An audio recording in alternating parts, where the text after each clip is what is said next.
Oh, howdy all, grab yourself a drink. It is time for some Path of Exile 1 discussion. Welcome back to Teaser Season. Mirage League is just around the corner. Today is day 17 and we've got a couple of important pieces of news. Firstly, there are some changes to the patch notes. We'll go through those in a sec, but I wanted to start by quickly pointing out the most frequently misunderstood change that is on this new and changed gems in Path of Exile Mirage page. So I'll put a link to this down in the description below, but Grinding Gear Games outline the stats on 7 new red skill gems, 2 new green skill gems, 6 new blue skill gems, 3 new red supports, 1 new blue support, and you'll notice I skipped over the green one. That's because there is a green support gem here that is not new.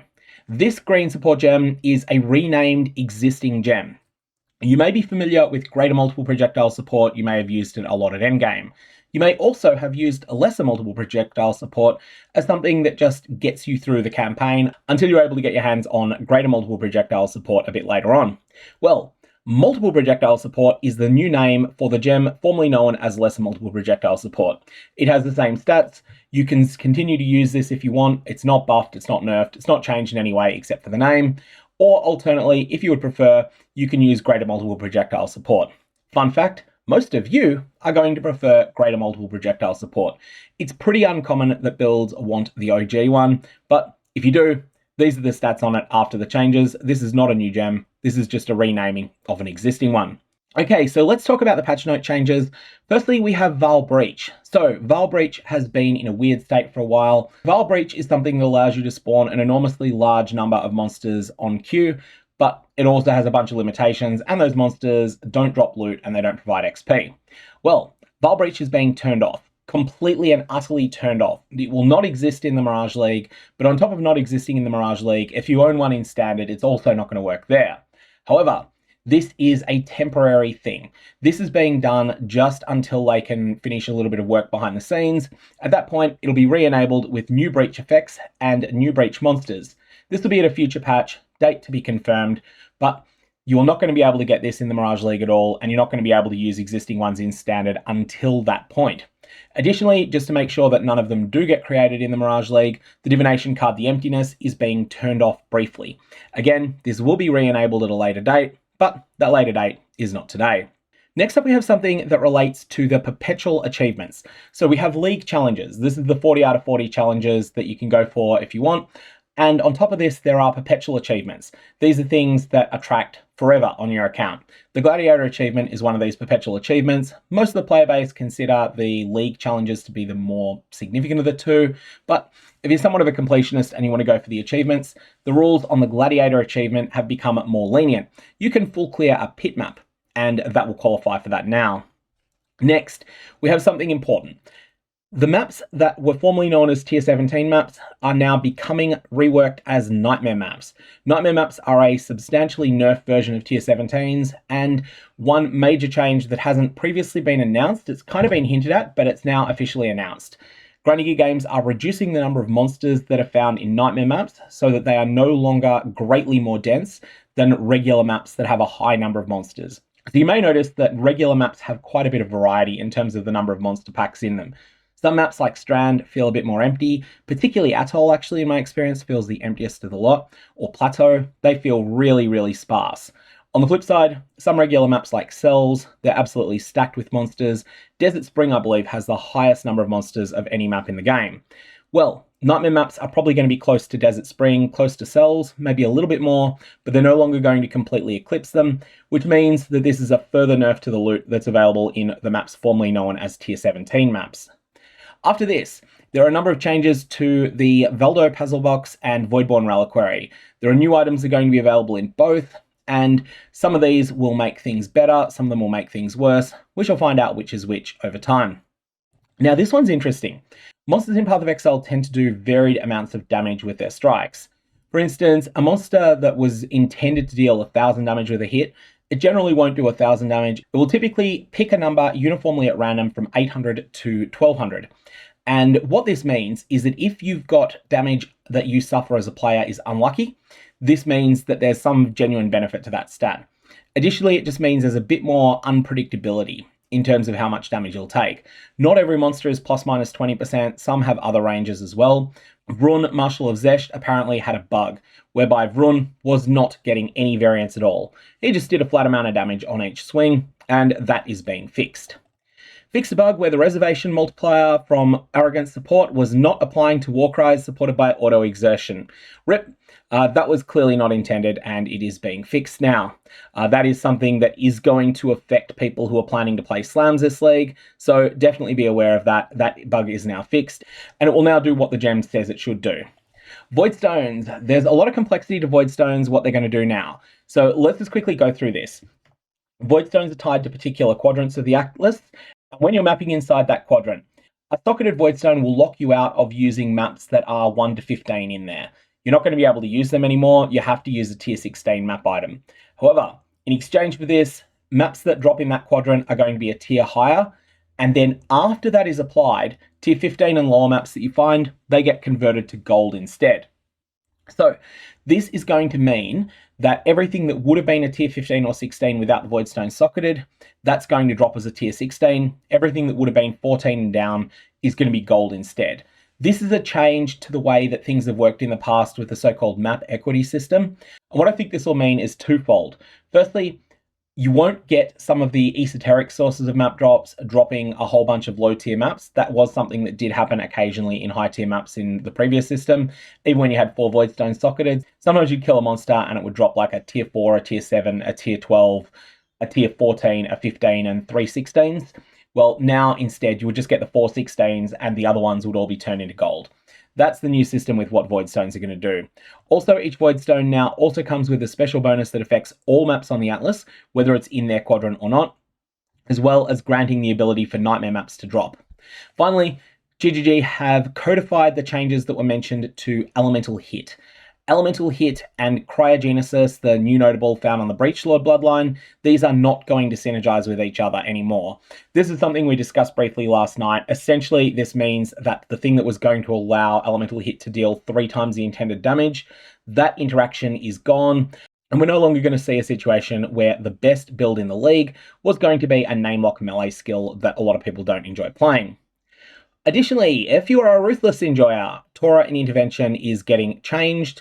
So instead of Harbinger Scarabs, which won't exist anymore, you will instead get Cartography Scarabs from playing with Torah in Intervention. So that's the patch note changes. Nothing really massive there, except for those of you that were planning on exploiting the Reservation Arrogance bug. That is definitely gone now.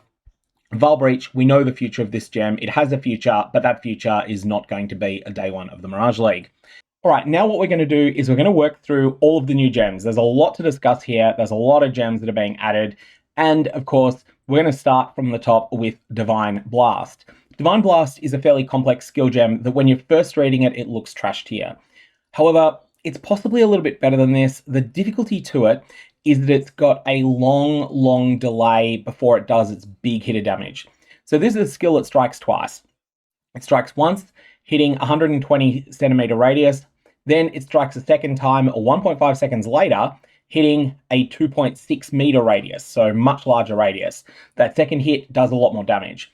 However, this gem scales in a really interesting, weird, and quite often difficult way to scale. This is going to be a skill gem that scales off the stats of your shield. It does not scale off the stats of your weapon like most attack gems do, but instead it's like shield charge, it's like shield crush, all those sorts of fun things. It's scaling off the shield that you're using.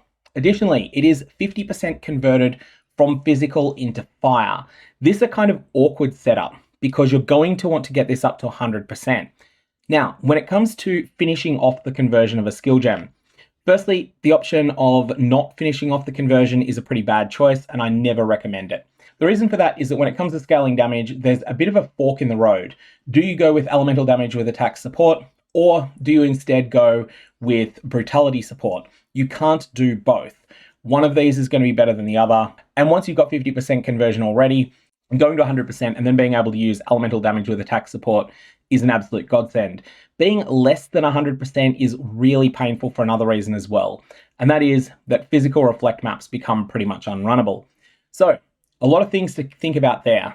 In terms of ways that you can finish off the conversion, there are some options on the passive tree for converting into elemental damage, but there's also the explicit and implicit modifiers on rare gloves. Implicit modifiers the Eater of Worlds ones. They go from 10% for lesser tier, 15% for greater, 20% grand, 25% exceptional, 30% for exquisite, and 35% for a perfect tier. However, you also need to balance this against the cost of your Searing Exarch mods being worse. Searing Exarch mods are an incredible source of strength there. Also, there are explicit modifiers available on gloves that will provide up to 35% conversion, and there is a Watcher's Eye mod that provides 40% conversion, conditional upon you having the correct aura on. So there's a lot of ways that you can finish conversion, and if you're looking at converting into lightning, then you should definitely consider physical to lightning support as well. In my experience, physical to lightning support is often the best thing until about maybe level 85 or so, and the reason I say that it sort of falls off at higher level is that it doesn't scale very well with other sources of physical damage added as extra of an element. Fizz to lightning support, it does provide that stat, but it only scales additively with other sources of that stat. So that's all of our little aside about conversion done. The weapon that you want to use with this is not really a weapon at all. It is a shield. It is called Emperor's Vigilance. I feel like most of the time this is just going to be best in slot on this build, and your upgrade path is really going to look like this. It's going to be start out with an Emperor's Vigilance, then get an Emperor's Vigilance that is Sacred Orb Perfect, then get an Emperor's Vigilance that is Overqualityed and Sacred Orb Perfect, and then the final upgrade path after that is an Emperor's Vigilance that is Sacred Orb Perfect, that is Overqualityed, and that also has a favorable to Implicit Corruption. That is your upgrade path here. It is pretty hard to consider any rare shields when it comes to this particular type of scaling. And that's because Emperor's Vigilance has this 1000% increased armor and ES. This is just so much more than you can get otherwise. Emperor's Vigilance does have some other drawbacks as well. Every interaction that it has with block is mostly negative, but the shield's raw stats are so high that it will generally feel like it is the only viable choice once you're solidly at endgame. Now, this item is a tier 2 rarity item, which means that it's quite rare, and it means that the only realistic way to get your hands on a chanced one, i.e. for one of those overquality bases, the only realistic way to get an overqualityed one of these is going to be to use the omen that guarantees you a perfect result on a chance orb. So keep that in mind. That's something that can be quite expensive when you want to get your Divine Blast build min-maxed, but before then, it is still the best item that you can get to just use an imperfect version of the Emperor's Vigilance. Next, we have Holy Hammers. Holy Hammers is an interesting gem. This one, the first look at it, it looks terrible, right? 220% base damage on a slam. Who wants to use that? There's other slams that do more. But the first hammer in each cascade deals 100% more damage. Then there is another 20% more damage when you're expending a power charge.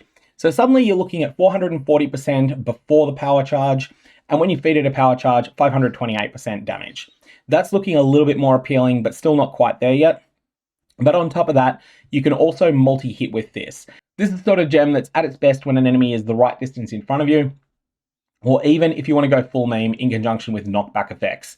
I don't think you want to actually spec knockback. I don't think there's any way of getting it efficiently enough. But if you want to play around with Blunderbore, the world is your oyster. And I guess there is another item that synergizes pretty well with Blunderbore that is being added in patch 3.28. So you could consider this. Just be aware though, this is 50% Fizz to Lightning conversion, which is unusual for slam builds.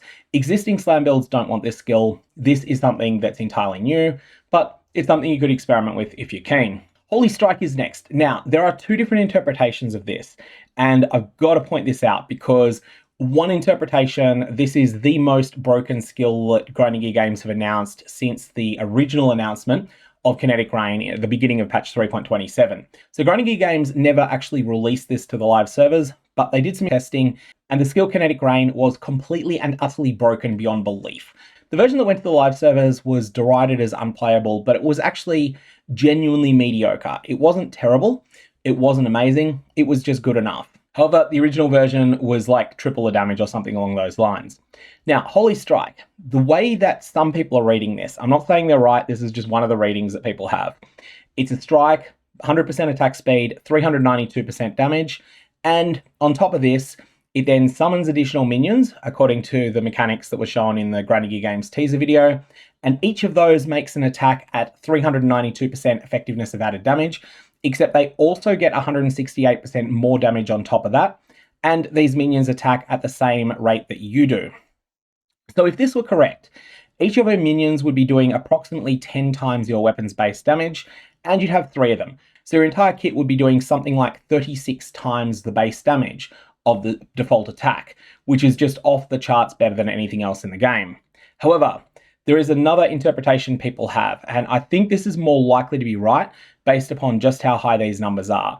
And that is that the 392% effectiveness of added damage is for you personally using the skill. However, it's 100% default, raised to 268% by that minions deal X% more damage line when your minions make this strike.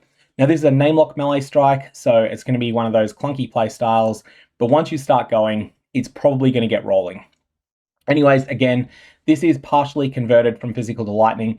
I wouldn't mind getting some clarification on which of these interpretations is right. I can't imagine that the 392.3% multiplied by 2.68 for each of the 3 holy armaments is correct, but we shall see. If that does turn out to be correct, then this is going to be a skill that will require a real weapon, but it won't require an amazing weapon, just a sort of good enough weapon. And as long as you've got a mace, a scepter, or a staff, you'll be able to completely go berserk with it. Additionally, the staff that you're probably wanting to use at endgame is the heist exclusive one, not one of the ones that are spellcaster oriented, but the one that gives +1 to maximum charges. At the very least, you want to consider that, but there's a lot of different things you could play around with here. After this, we have Holy Sweep. Holy Sweep is another physical half converted to lightning skill. And just as an aside, when we were talking about the conversions before, I think I probably should explicitly state this. Lightning is more favorable than fire conversion here. And that's just because lightning has a better ailment associated with it. Or it's not necessarily that it's a better ailment, it's just that it's one that is more useful on builds that aren't spec'd into that ailment. So if you're not spec'd into focusing on shock, shock is useful to you. If you're not spec'd into optimizing ignite, then ignite is just complete waste of space. Holy Sweep is looking like it's actually fairly good here. It is a slow, methodical attack, but it does hit a full circle around you. And on top of that, it also double strikes a bunch of enemies. And these additional attacks, they call down Holy Hammers that hit up to 8 enemies that are struck. They ignore accuracy. And on top of that, they appear to have a bit of splash damage as well, because the base hammer impact radius is 1.2 meters. If that was much smaller, then that would mean that you wouldn't be multi-hitting things. I have a feeling that this could do quite a bit of damage, but again, it's one that we've just got to test out. And you also need to see how it feels. I think it's going to be more damaging when you're fighting multiple enemies at once than when you're fighting a single target. So ironically, it could be better in Uber Cortex than in regular Cortex. In Uber Cortex, most of the time you're facing 2 bosses simultaneously, whereas in regular Cortex, most of the time you're facing 1. That sort of interesting little side mechanic that goes on there. Shield of Light is next. Now this has the same scaling as we saw when we were looking at Divine Blast. It's that weird shield scaling that means, yes, you want to be using Emperor's Vigilance. This is a retaliation skill, and it has a fair bit more damage than the original Divine Blast did. However, it also scales much more with the shield stats. So here you'll see with Divine Blast, you're looking at 169 to 253 base offhand fizz damage, and then 3 to 5 added per 15 armor on the shield. This one, the base damage is not that different, but the amount that's added per 15 armor on your shield is much higher. So here it is much more important to be using Emperor's Vigilance. You can probably get by with something else on Divine Blast, but here you really want to use Emperor's Vigilance, or maybe you decide to go with a pure armor shield instead. That would also be viable. You won't have the crit then, but you can definitely make things work a little bit differently with that setup. Now this is a retaliation skill. Can't be used by default, becomes usable for 2 seconds once you block a hit, and it can't be evaded. So Shield of Light has some text that we didn't know about previously as well. We knew previously that when your shield retaliation goes off, so too do shield retaliations, copies of this skill, they emanate from your minions. What we did not know though, was that this is capped at 4 additional waves. So if you've got 5 or more minions, the 5th and subsequent minions, they're not going to set off copies of your Shield of Light. And that ends up being quite a bit less explosive than this could have been if you were able to pop Vaal summon skeletons and then walk directly into a boss auto attack. Maybe 1 or 2 of your skeletons get eaten by that auto attack too, but you then retaliate and you fire it off, and so do 20 different skeletons at once. It's not going to work that way. It's capped at 4. Now the numbers are perhaps a little bit better than it could have been if it did work with Vaal summon skeletons like that, but ultimately I don't see the combination quite being there. If you like the retaliation skill playstyle, I'm going to encourage you instead to forget about the Emperor's Vigilance, use a proper defensive shield instead, and use a proper offensive weapon, and use Eviscerate. Eviscerate's really, really strong. Eviscerate does exactly what you want it to do, And Eviscerate, because it does one massive hit instead of a whole swath of smaller hits, it works really well in conjunction with all sorts of ailment effects as well. So most notably, you can use Eviscerate in conjunction with Ignite, and you can proliferate those ignites either through traditional proliferation effects like Searing Exarch Gloves, or alternately pseudo-proliferation effects like Beric's Respite, or you can do all sorts of other fun things with them. So yeah, that's my first thoughts on Shield of Light. I'm not sold on this gem. It's not overwhelmingly high numbers. If it was overwhelmingly high numbers, you might force it to work with only 4 targets, and some of the biggest synergies with it don't seem to work. That said, 5.5 meter radius, that's pretty high, so maybe it ends up feeling better than I'm thinking. By all means, play with it if you're interested, but I'm not sold on it yet. Next, we have Shockwave Totem of Authority. And this gem does more damage than the base Shockwave Totem, but the pulses emit from you rather than from the totem. This is a very different playstyle to the base Shockwave Totem. So don't play this expecting it to feel like Shockwave Totem. Play this expecting it to feel like Herald of the Hive from patch 3.27. And you then want to be running in. You need to be tanky enough that you can be in close proximity to the boss, take a few hits, but your Shockwave Totems hopefully won't draw too much aggro. I don't know exactly how aggro will work with this, whether the boss will target you or whether the boss will target the Shockwave Totems, but if it does target you, that's really favorable. You can sort of run in circles around the boss, and I can see this being quite strong. If you like the Totem playstyle, this is just an interesting new take on it that's just quite different. After that, we have Static Strike of Gathering Lightning.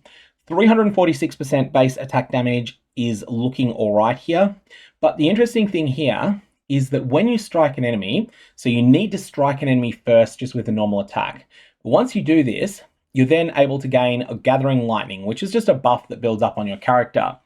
While you've got Gathering Lightning, attacks that you make with this skill will cause chaining beams of lightning, which chain additional times for the more Gathering Lightning that you've got. But most importantly, you're also getting 8% more damage with hits and ailments per Gathering Lightning. So what this is meaning is that if you're striking an enemy with Static Strike of Gathering Lightning over and over again, then you're going to be getting escalating amounts of damage, both to that main target that you're striking, but also kind of reflecting off them to other enemies around them. We really need to play around with this to know whether it's good or not, but it definitely strikes me as something that at least has potential. So, editing GOG here, I have picked up something that I missed when I was going through doing my edit pass to cut out all the ums and ahs in this video. I noticed that Static Strike of Gathering Lightning has something else going on for it, and that is that we can't work out what its quality bonus is, but it only has really DPS stats here. I mean, base duration is not a DPS stat, and I assume that that's the duration of the Gathering Lightning, but maximum 12 Gathering Lightning could be augmented by quality. That could be 8 baseline or 10 baseline, scaled up because of 20 quality. Alternately, 8% more damage with hits and ailments per Gathering Lightning. That could be 4 or 6 at 0 quality, then scaled up by 20 quality up to 8% more damage. Now, what this means is that single target on this gem is going to be quite tied to the quality on it.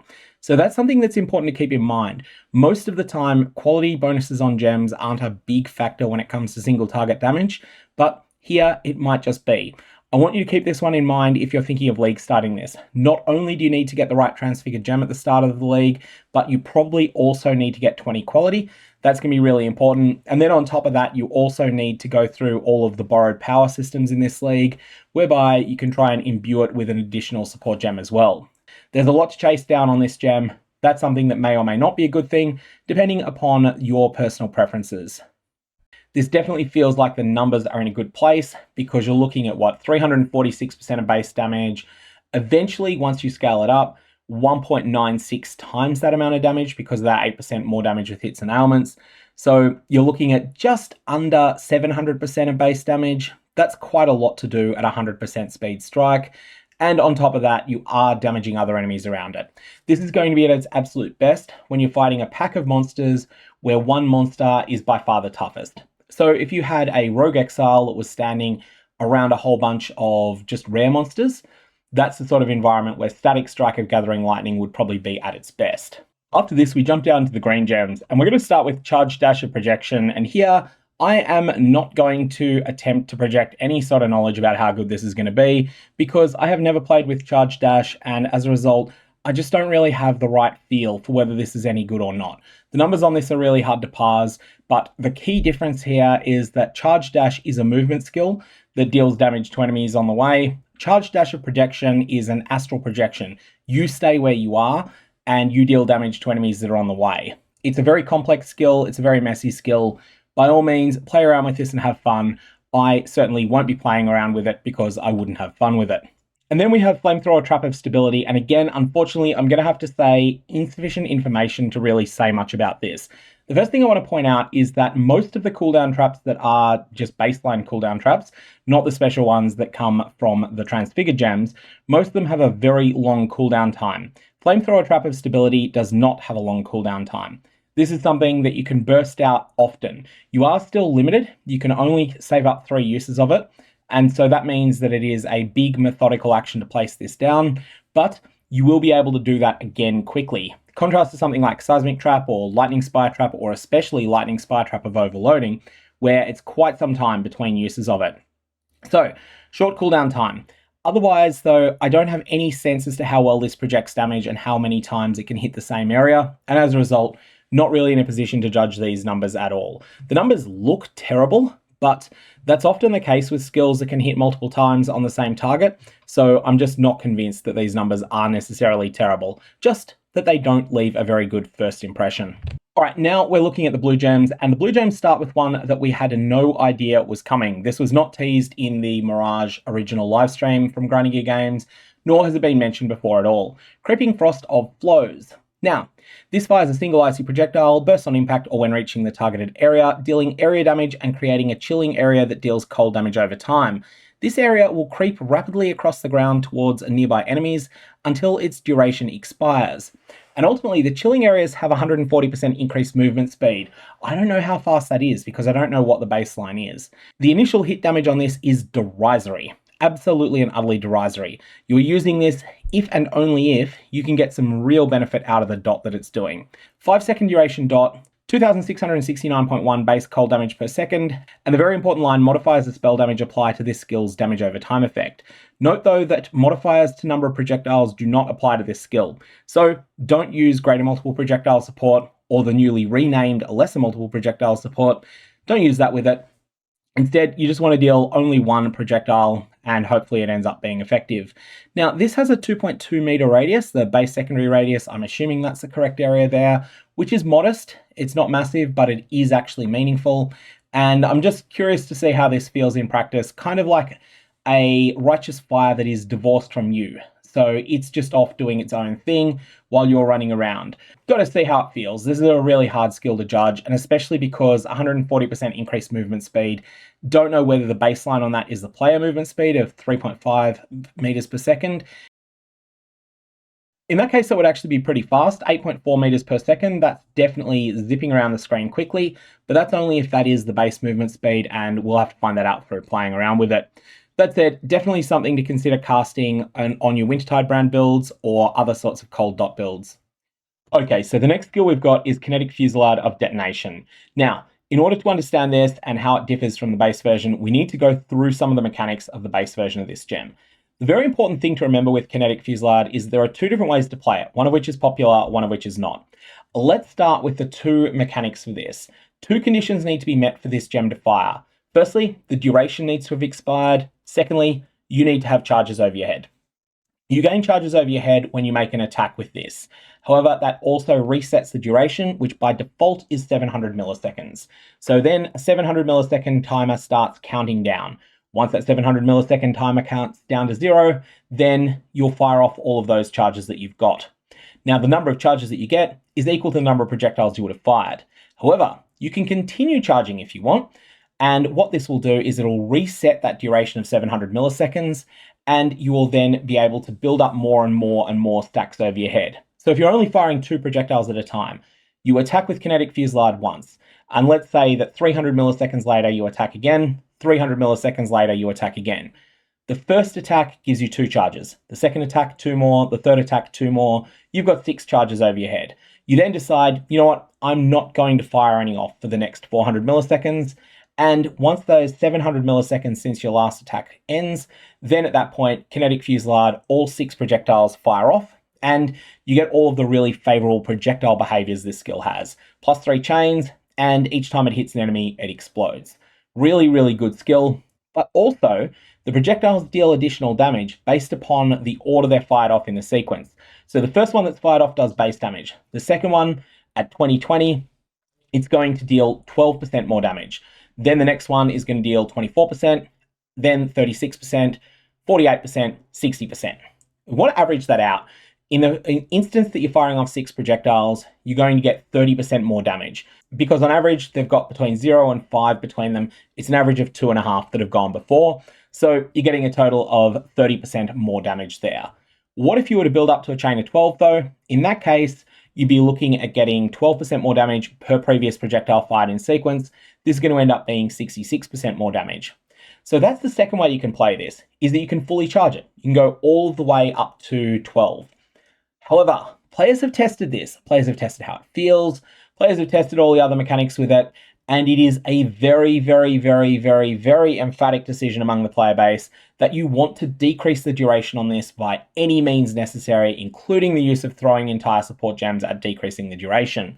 Once you do that, the payoff is enormous, because once you do that, you will be able to really reliably fire these projectiles off, and the projectiles do enough damage without this small little bonus. Okay, so let's look at how this changes when we talk about Kinetic Fusillade of Detonation. This is a completely different skill because it is optimized for the unpopular way of playing Kinetic Fusillade. It still has a lot of the scaling vectors that Kinetic Fusillade base version has. However, it amps up 16% more damage per previous projectile fired in sequence. So instead of that being an average of 66% if you fully charge it, it can be much higher, because also your maximum number of hovering projectiles is 18. So what you're looking at here is actually 136% more average damage if you do fully charge up to the maximum. So that's a lot of extra damage that you're getting there. The attack damage is slightly lower, and also a couple of other really important things. This takes twice as long to make your attack. This does not have the 200% base attack speed, it just has 100% base attack speed, and it also fires 4 projectiles instead of 1. So that's going to mean different support gems are necessary for it, but the key thing is 4 projectiles on this, 2 more off the tree, and then you're looking at 6 projectiles. That's where you want to be. You want to charge this up 3 times, then release. And that is a very tricky thing to do. This is going to be mechanically very, very hard to play. The payoff for doing that, though, is that you will get to do massive explosions, 2.4 meters instead of 1.2 meters. But the drawback is you lose all the chaining. The damage is better on Kinetic Fusillade of Detonation, but the playstyle is going to be much smoother and the damage projection much better on the baseline version as well. I do not expect many people to play this, but I do think a couple of very high skill cap players might actually be able to use this to great effect on builds that mostly use Kinetic Fusillade, but they want to go and take down uber pinnacle bosses before they're ready for it. And at that point, going and using Kinetic Fusillade of Detonation and being very, very careful about the way that they play the fights, this is going to give them that extra little power boost, albeit at the expense of an enormous amount of clunk. As well as this, something else that you might want to consider is if you can get your attack speed to be slightly under the duration of the skill. So perhaps you can get the skill duration to around 500 milliseconds and your attack speed is 480 milliseconds on totems, then in that situation, you might be able to get some pretty good value out of this on totems. That's something that's going to be experimented with, and it's actually something I'm leaning towards experimenting with at some point during this league. However, this would be very much a dedicated boss killer effect because Kinetic Fusillade totems are really good at clearing normally, but that's heavily influenced by the fact they have that really awesome +3 chains on them, and the larger explosions that you get from KFOD I don't think make up for that. KFOD, don't play it unless you're okay with clunk. If you're allergic to clunk, definitely do not touch this gem, but if you're okay with clunk, this is going to give you power. Are you the sort of person, back when March of the Legion was completely broken and also completely horrible to use, are you the sort of person that enjoyed that? If you are, then definitely here's a gem for you. After this, Orb of Storms of Squalls. 140% effectiveness of added damage does not scream out at me as being an exciting number on this skill. However, It's one of those things where the mechanics do seem pretty favorable because beams are splitting towards targets within a base radius of 3.8 meters. That is a huge radius, and they can split towards 7 additional targets, and it can strike 10 times. So this is the sort of thing that deals modest damage to a lot of targets simultaneously. And so in that way, I feel like the logical comparison here is probably to Lightning Conduit of the Heavens, which is not a skill that gets used a lot, but it is something that's at least borderline playable. So there's a few things to play around with here. This does not jump out to me as amazing, but it does jump out at me as something that's pretty good at just cleaning up trash if your build's other skills are good at dealing with the heavy targets. After this, we have a Shock Nova of Procession. This feels like it could be very, very good, but big important but on this. Just because the numbers look good doesn't mean that it actually works as well as it feels like it works. So this repeats twice. It has 10% more cast speed, 30% less area of effect, but the damage on it's pretty mediocre, but the cast time is just so favorable on it. So you're looking at doing a cast time of 250 milliseconds baseline, and also you've got the 10% more cast speed, which maybe that is your quality bonus on it, but that's going to basically mean that you're casting this even without any investment in cast speed, incredibly, incredibly fast, but you do want to stand still and fire off 3 of them at once. If you can do that though, you're getting modest damage to a lot of targets. This is looking interesting so far, but it's one that needs to really be played around with to be sure. Siphoning Trap of Pain. People have been interested in this so far. So the base cold damage per second on this is not particularly great. It's a little bit less than what we saw on Creeping Frost of Floes, but it's in the same ballpark figure. The key thing here though is that this is a trap that is able to apply debuff beams to a number of enemies for a duration. These beams chill the enemies automatically and deal cold damage over time. You get 20% cold dot multi on it, which means that it is starting to do comparable damage to Creeping Frost of Floes. And on top of that, modifiers to spell damage apply to this skill's damage over time effect. But the big thing here, applies beam to the closest 15 enemies. The base radius though is only 3 meters, so having 15 enemies within 3 meters is not always going to happen. This feels like the sort of thing that is at its absolute best if you're placing it in an area that you expect monsters to run into very soon, and then you go and drop your Wintertide Prans or whatever else somewhere else on the screen. So it feels like something that could be good if you're enjoying Blight content or something along those lines, where you've got to sort of want to guard against multiple different locations at once. Siphoning Trap of Pain is something you can preload somewhere, then you can go off and pay attention somewhere else. Additionally, I am pretty sure that this is not completely broken, and what I mean by that is I don't think it is going to stack with more copies of itself. So you can get something like 20 different siphoning traps down at once, but I don't think you're going to be able to have them all apply to the same monster. Or more precisely, they probably will apply to the same monster, but only one of them is going to take effect. After this, Stormburst of Repulsion. I want to leave the details on this to someone that is actually an expert in the way that Stormburst works, because this is an extraordinarily complicated skill, both in its baseline effect and also in its interactions with decay support. This is something that is very complex. It may or may not work with totems, but if it does work with totems, it will be very good with it. Totems have always been good with Stormburst, and it just is basically Stormburst, but played in a different way. So if you've liked Stormburst in the past, here's something you can give a play around with. Blessed Call support is next, and this is one of those support gems that enhances war cries, but particularly ones that are not triggered. This is not going to work in conjunction with auto-exertion support.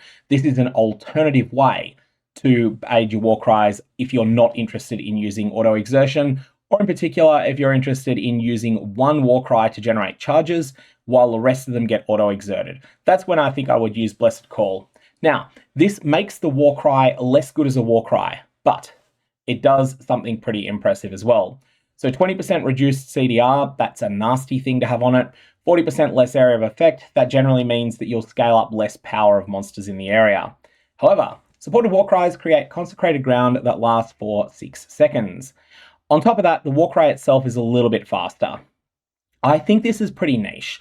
This is not something most people are going to want, but it will be good for some people. And if you're someone who likes to piano their Warcries, then this is an option. If you've got a spare support gem, you probably do want to use this, but you're going to want to think pretty long and hard about which specific Warcry you want to apply it to. Consecrated Ground is quite nice, especially on a slower playstyle like Slams. When I say slower, it's like you want to stay in one place. It's more methodical. And this can then just help you recover some of the life that you lose by virtue of standing in one place for so long. Additionally, I feel like this is just going to feel thematically appropriate in conjunction with Holy Hammers, which we discussed earlier. Excommunicate support is next, and this is pretty much an alternative to added fire damage support here. Now, it has this Excommunicate enemies on melee hit. Excommunicate exists in the game, and it's kind of a really weird debuff. Most of the time it does almost nothing, but occasionally it is monstrously good. That is because it prevents that enemy from dealing any chaos damage while it is excommunicated. A number of enemies just get not completely shut down by that, but pretty hard hit by it. They lose a lot of their ability to threaten you. At the same time though, you're playing on a build that probably is Life ES hybrid, which means that you're probably already investing into chaos resistance. So this is something where the defensive benefits of this are so unreliable that even though you will take them, they're not something you're particularly exhilarated to receive. And in exchange for that, you're getting a bunch of physical damage added as extra, but of split elements, which is not the easiest thing in the world to scale. It's not impossible, but it's not the easiest thing in the world. Ultimately, I feel the numbers on this are just not quite there for me. I feel like the numbers on this need to be 20 and 20. At that point, I would be more inclined to consider using this, but at 16 and 17, I just don't think they're good enough. After this, we have Hallow support. Hallow support is something that we kind of really need to play around with the Hallowing Flame mechanic to get a real sense of. So this is going to provide Hallowing Flame, which is something that you then need to make the melee attack yourself, and then your minions trigger it. So it puts a nasty on the enemy, and then when your minions trigger it, it's kind of like Impale in the sense that your minions get a much bigger individual hit from it. So the exact mechanics of this is something we'll need to see once we're in game. I'm not in a position to say that I can give you an authoritative idea as to what the numbers on this are like. I'm not excited by it yet, but again, it's something where it could be better than it looks. Multiple projectiles we've already covered. And finally, we have Exemplar support. We saved the best to last here, I think. Exemplar support does not fit most builds, but the builds it fits, it is extraordinarily good on. Let's go through the hoops you need to jump through in order to make this one work. You need to be dealing frequent critical hits yourself. You need to be playing with minions. This is a bunch of real hoops. This is not nothing things. However, in exchange for this, minions from your supported skills have 20% increased critical strike chance.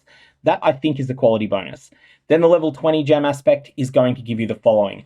Minions from supported skills have 40% increased critical strike chance for each time you have critically struck recently with an attack.